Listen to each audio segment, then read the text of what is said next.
Here's something. What makes a really great book? That is to say, what makes a story special for you? And how do you find yourself turning these pages so quickly, reading so late into the night, not wanting to close that book?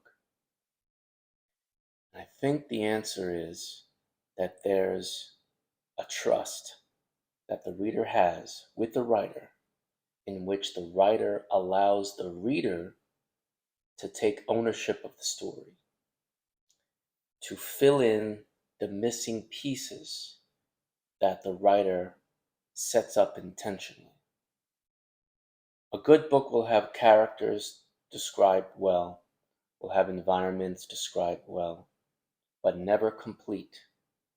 You ever think about that? Never complete. A good book will allow the reader to fill in the missing pieces for themselves. The reader can tell you what their main character sounds like, what he looks like, um, can tell you the different aromas that you might find in a tavern, that the writer sort of hints to, but the reader can then fill in the missing pieces. If you give the reader enough information and you make them feel like they're not just reading a book, but they're in an experience, that they're in the book, that they are essentially reading a movie that is now in their mind, imagination takes hold. The imagination takes over and fills in the missing pieces.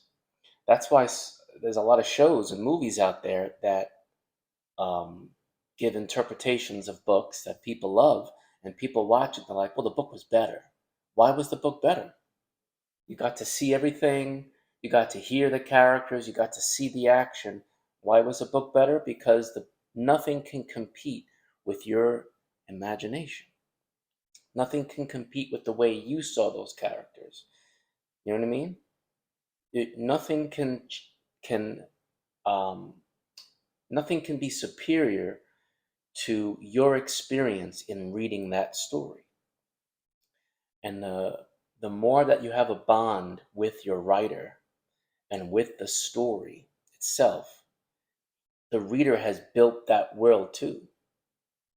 The reader has had a hand in building that world. And I think that's what makes books so special. Good books is that opposed to a film or a show, what you see is what you have in front of you. In a book, what you see is just the start. It's like a sandbox story. You create the rest.